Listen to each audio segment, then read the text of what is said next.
gonna be reacting to this. It's not nothing too crazy and special. I'm just gonna be reacting to this. But why?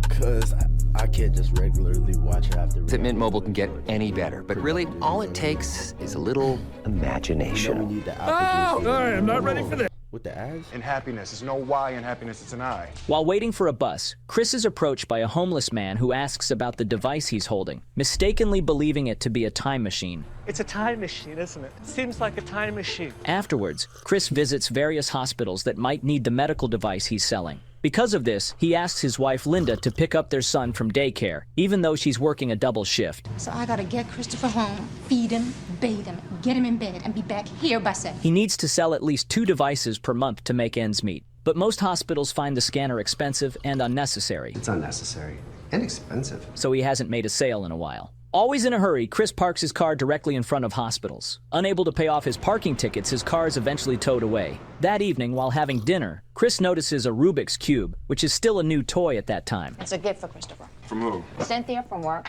It's for adults. Chris can't use it. She didn't know. Linda asks if he has paid their taxes yet, and Chris says he needs to file another extension. This frustrates Linda before she heads back to work. After she leaves, Chris tries to solve the Rubik's Cube, but finds it quite challenging. The following day, while walking down the street, Chris notices a businessman in a red Ferrari, a genuine Ferrari this time. He asks the man what he does for a living, and the man replies that he's a stockbroker. Chris assumes that the job requires a high level of education, but the man explains that success as a stockbroker mostly depends on one's math and social skills. Hey, I'm gonna let you hang on to my car for the weekend, but I need it back for Monday. Feed the meter. After this brief exchange, Chris looks around and sees how happy everyone seems to be. He wonders why he can't be like that and constantly thinks about it. The next morning, Chris tells Linda that he plans to be home by 6 because he's applying for a job as a stockbroker. Linda finds the idea ridiculous, which Chris resents. What job?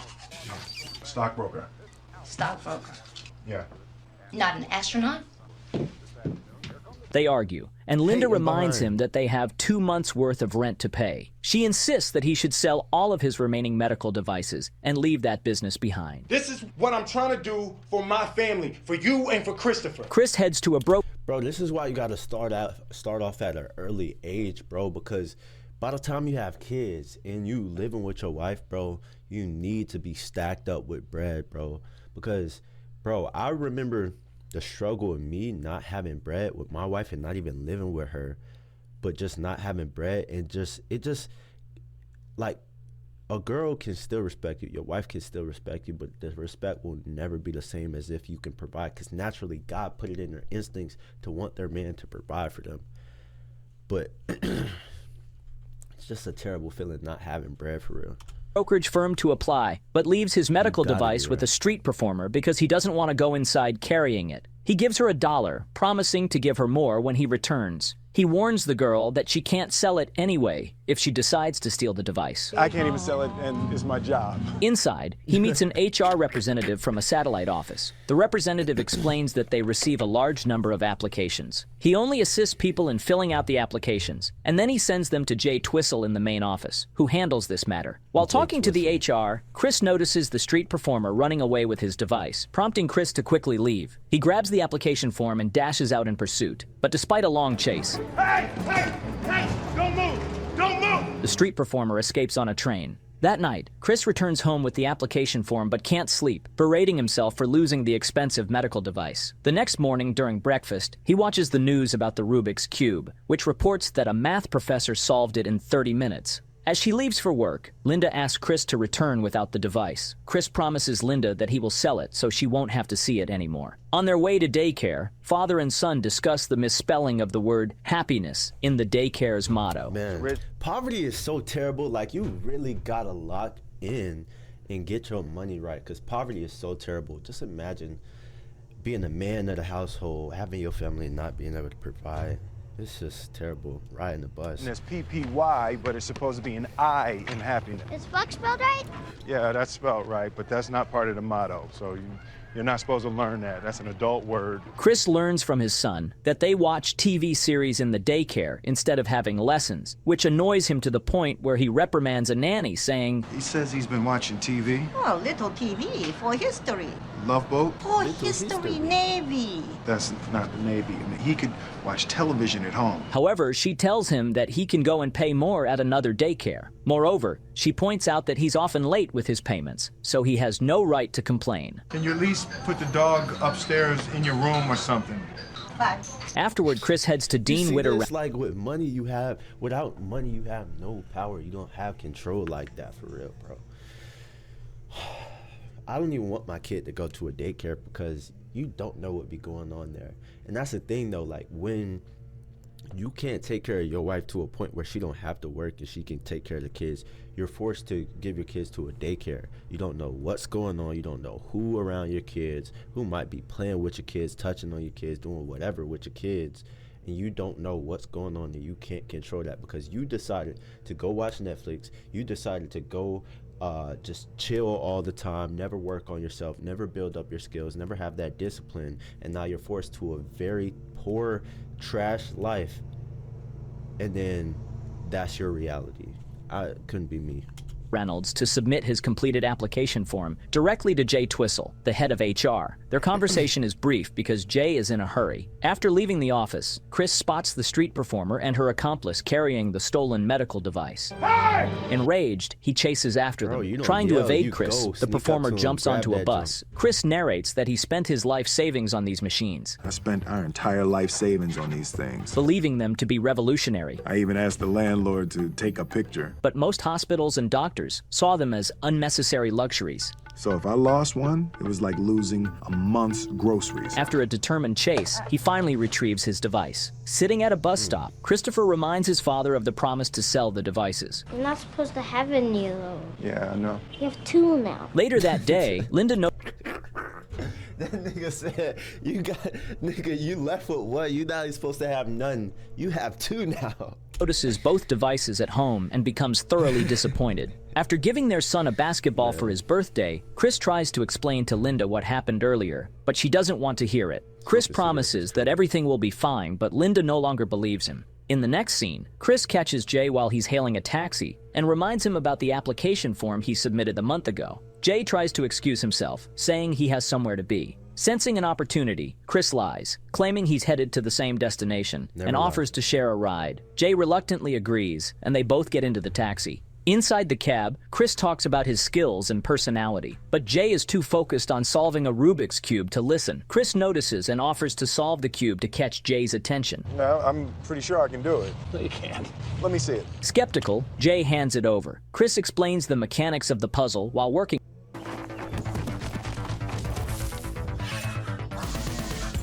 That's why you gotta keep you a Glock. That nigga tried to use a sword.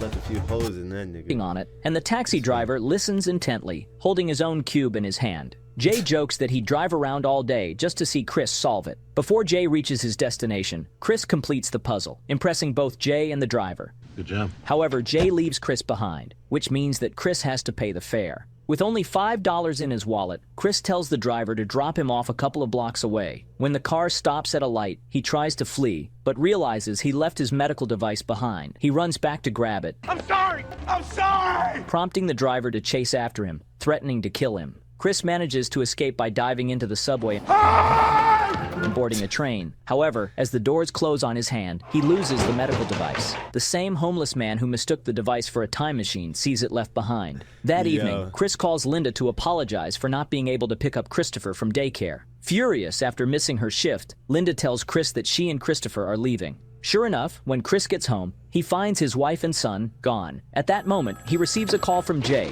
who tells him to write down his secretary's number so they can talk the day after tomorrow. With all of Linda's belongings gone, Chris can't find a pen and has to memorize the number. 0256. Yeah, extension 4796. Yes, sir. 415-864-0256. Okay, bye. All right, yes. Thank you very much. We'll see you soon. He rushes to a nearby store to write it down, but a friend approaches, talking about a recent football game. 119, 120. I'd be Double like, nigga, overtime. shut up.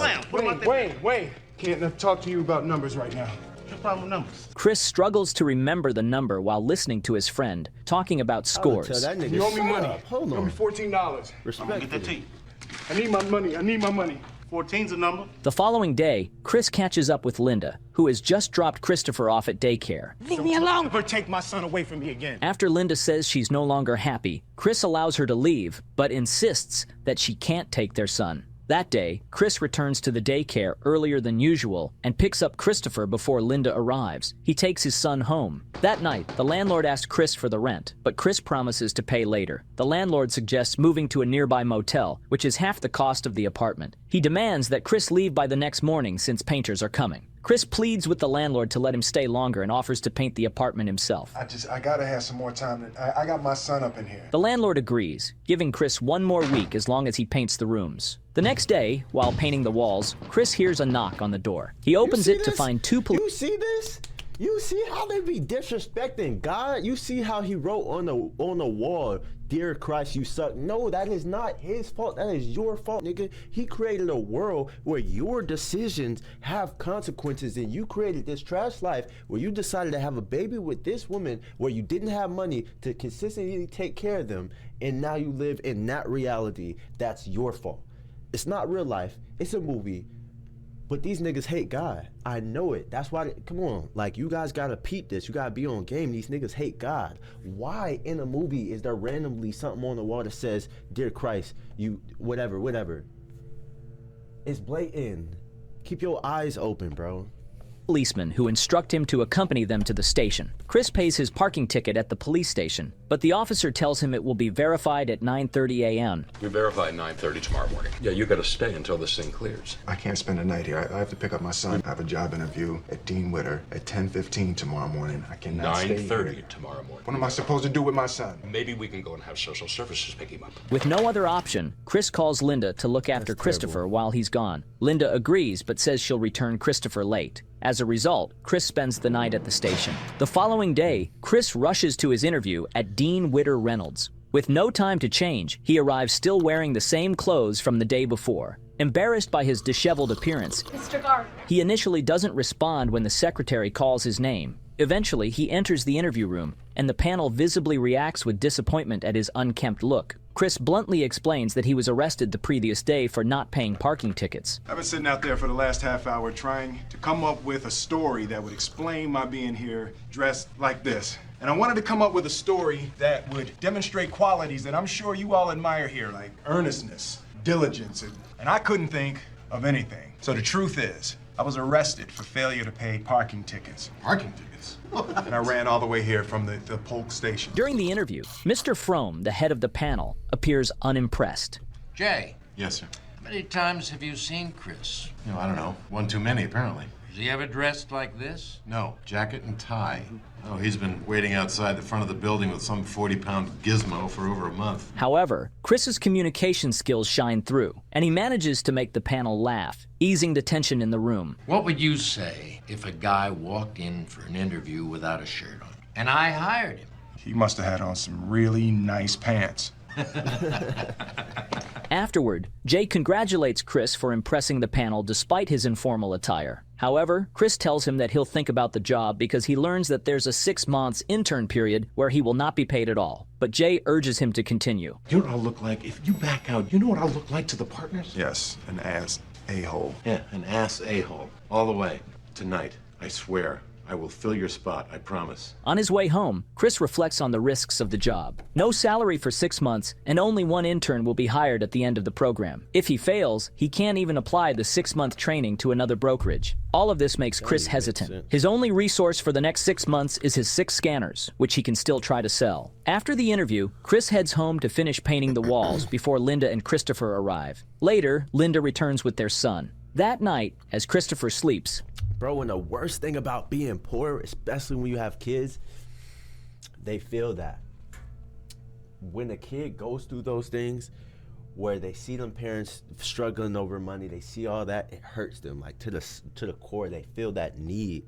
They don't feel like they're being taken care of. They don't feel abundance. Your kids need to feel that abundance, especially when they're really young. Like, it's terrible, bro. Don't do your kids like that. Sacrifice Netflix, sacrifice TikTok, sacrifice all that. Go read Rich Dad, Poor Dad, Think and Grow Rich. Go read all these different books. you know, get your skills up, learn how to sell. Main thing, learn how to sell, learn how to market, all these different things so you can get your bag up, you can get some money, be able to provide for your family, man.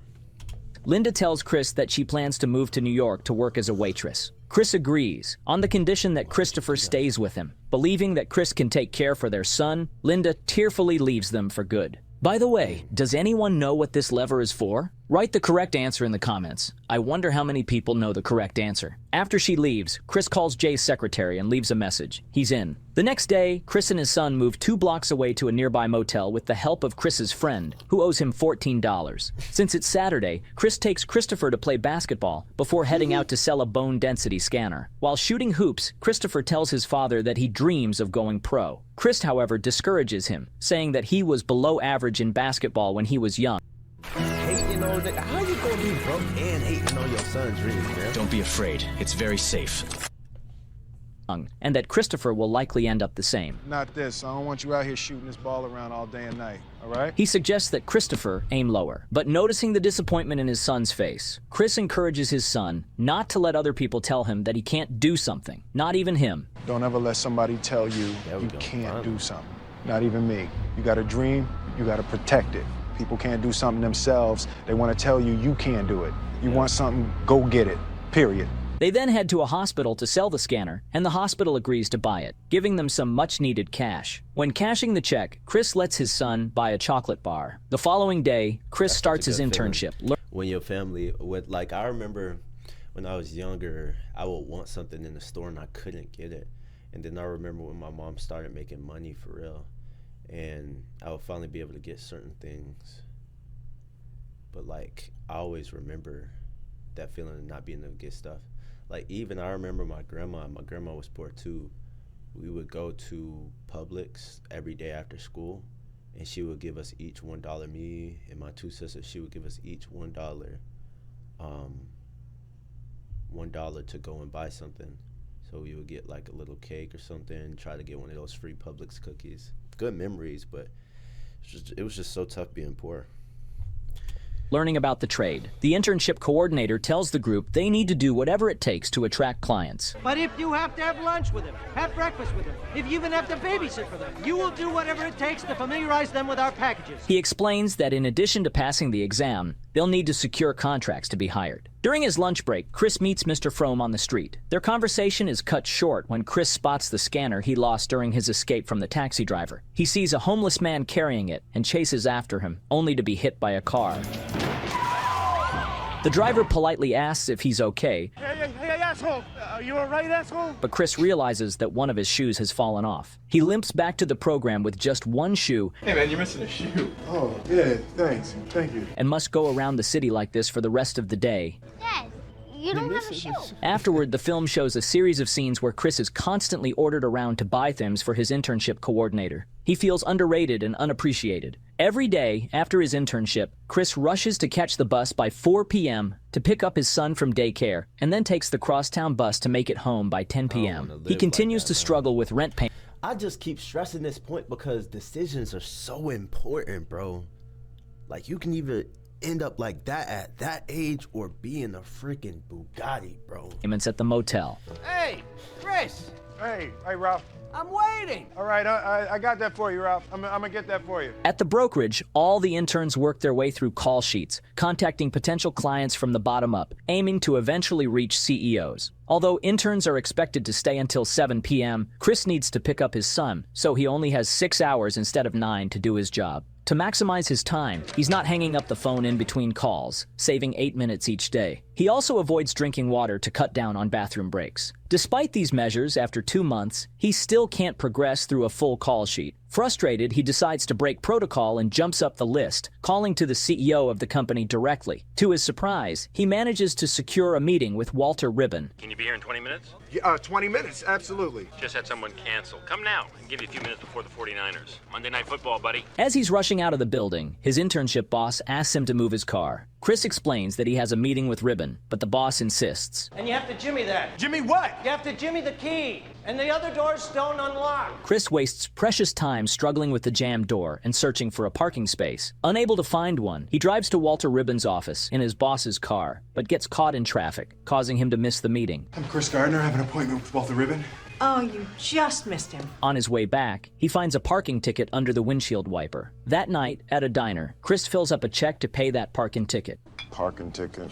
We don't have a car anymore. He tells his son to assist him at a business meeting this weekend. Christopher initially refuses, but his father convinces him to come by, saying that they might possibly go to a football game. In fact, he hopes that Mr. Ribbon will invite them to a game. Possibly. The following morning, as they head to Walter Ribbon's house, Christopher asks when they will be going to the football game. I said possibly we're going to the game. Do you know what possibly means? Like probably? No, probably means there's a good chance that we're going. Possibly means we might not. I know what it means. What does it mean? It means that we're not going to the game. How did you get so smart? You're smart. He then knocks on Mr. Ribbon's door. Chris thanks him for the opportunity the previous day, despite missing it, and claims they were visiting a close friend in the neighborhood. He also lies about their plans to attend the football game, and his strategy works. Mr. Ribbon invites the father and son to join them in the box seats. Hey, you guys want to come with us? We're going now. Come with us. Where are your seats? We're upper deck. We got a box. Come on. You want to sit in the box? No. Well, it's not actually a box. It's private section. It's more comfortable. You want to go? Okay. To appear like a successful manager, Chris hides the fact that he doesn't even own a car. Hey, why don't you just put that in your car? Sure. We don't have a car. Ah! Oh my God. What happened? I think I got stung by a bee. During the game, Mr. Ribbon admits he likes Chris, but says there's no chance he'll accept his offer. Come on, relax. Enjoy the game. Nevertheless, Chris and his son enjoy the game from the box, and Chris gets to network with Mr. Ribbon and his business companions. After 4 months, Chris has sold all his scanners, giving him just enough money to make it through his internship. However, this progress is abruptly halted when the IRS seizes his bank account for unpaid taxes, leaving him broke. Chris, don't jerk me around, okay, Chris? I'm not jerking you around, Ralph, all right? I'm gonna get it. Desperate for some cash, Chris asks his friend for the money he's owed, but his friend believes the debt was already settled when he drove Chris and Christopher to the motel. You drove me 2 blocks, Wayne. That's 200 yards. Frustrated, Chris argues with him until the friend slams the door in his face. Get my money! All of me! Get my money, Wayne!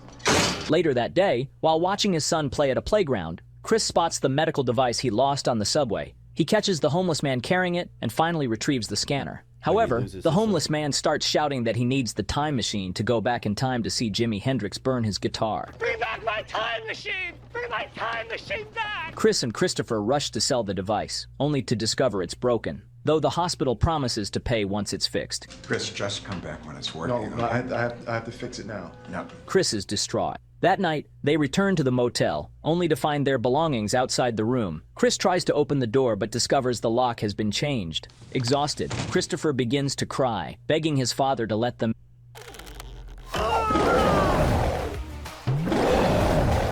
It's sad. It's hard to see that. In. Open the door! Did you hear what I said? Let's go. Open the door!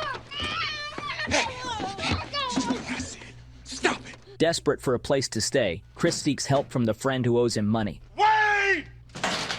Wayne! But Wayne won't even open the door. With no other options, Chris and his son are forced to move again despite their exhaustion. They end up in a train station where Christopher points out that the device isn't really a time machine, as the homeless man had claimed. To lift his son's spirits, Chris pretends it is. Yes, it is. He presses the button and acts as if they're transported back to the time of dinosaurs, inviting Christopher to join the fantasy. Chris tells his son they need to hide in a cave from the dinosaurs. A cave? We gotta find a cave, come on. They move to the bathroom, playing along with the game, and stay there for the night. While his son sleeps, Chris quietly cries, feeling the weight of this low point in his life. He covers Christopher's ears when people pound on the door. The next day, Chris heads to work with his suitcase. Jane notices and asks where he's headed, prompting Chris to make up a story about going to Sacramento to play golf with potential clients. Awesome. Hey, let him win around. In the next scene, Chris and Christopher try to find shelter at a homeless... Stop lying and freaking... Some people would help him. Like, come on, stop being so prideful, bro. Like, you need to stop lying to people. Oh, yeah, go in there, play golf. center, but are turned away because it's only for women and children. Now, he can stay here, but you have to find someplace else to go. We gotta stay together. A staff member directs them to another shelter a few blocks away, and they rush to make it by the 5 p.m. cutoff. After waiting in line, they're almost denied a spot because the shelter is nearly full. Luckily, they secure a room after security finds that the person in front of them tried to cheat his way to the front of the line. Inside the homeless shelter, Chris tucks in his son and then tries to fix the broken scanner. He finds broken parts in it. The man reads his books under streetlights since the electricity is turned off at night. The daily routine of lining up at the homeless shelter becomes part of Chris and Christopher's life. Dad, why don't you leave it? We can't. We're gonna have a different room later. So Chris brings his suitcase to work every day and tells everyone different stories about why he's carrying it. He learns how to finish his conversation with clients quickly because he and his son have to get in line early to the homeless shelter. One day, Chris and his son attend a mass at the homeless shelter. After, Chris studies for the next day's internship exam. The following day, Chris finishes his exam quickly to join the shelter line in time. On his way out, Mr. Frome, just stepping out of a taxi, asks Chris to lend him some money since he forgot his wallet at the office. Despite his limited funds, Chris gives him $5. Unfortunately, he and Christopher are late to the shelter that night and must find another place to stay. To earn money, Chris donates blood and uses the payment to buy the part needed to fix his device. What's that? To repair the light. Can I see it? Yeah, sure. Just don't break it. Unless you want to sleep in the room with me for the rest of your life. I don't mind. Yeah, you will. At the shelter the next day, Christopher asks Chris if Linda left because of him. Chris tells his son to never ever think something like that. He reassures Christopher that he has nothing to do with her leaving them. Christopher tells his father, Oh, good Papa. After tucking his son in, Chris successfully repairs the medical scanner. The following day, he manages to sell the device, earning enough money to last them 4 more weeks. He excitedly tells Christopher that they'll be staying at a hotel that night. A hotel? But just for the night. You can go back to the cave if you like. No, thank you.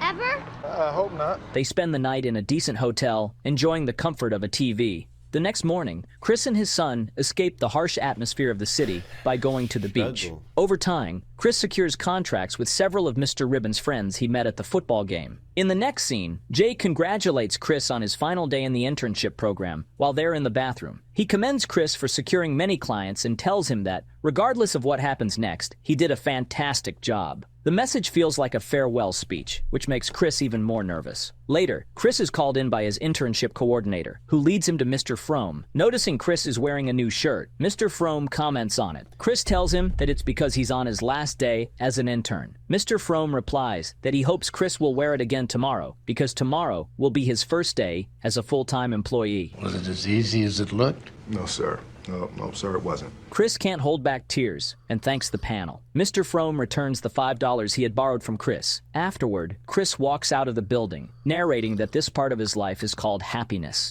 He heads directly to the daycare to pick up his son and embraces him tightly. The film then reveals that Chris established his investment firm, Gardner Rich, in 1987. The film concludes with Chris and his son walking together, joking and enjoying each other's company as the real Chris Gardner walks past them. An epilogue reveals that Chris eventually secured a multi-million-dollar deal in 2006. If you enjoyed the video, please subscribe to my channel. I have prepared for you a based off a real story. Cool. Say less. I enjoyed it. I think it was cool. Maybe, I don't know. Tell me if you guys like these types of reviews, reactions. You know what I'm saying? If you like it, we'll do some more. I like it, so I think I'm gonna try to do some more. I don't know, but all right, I'm out of here. Jesus loves you. Make sure you repent if you ain't repent already. God bless. Bye-bye.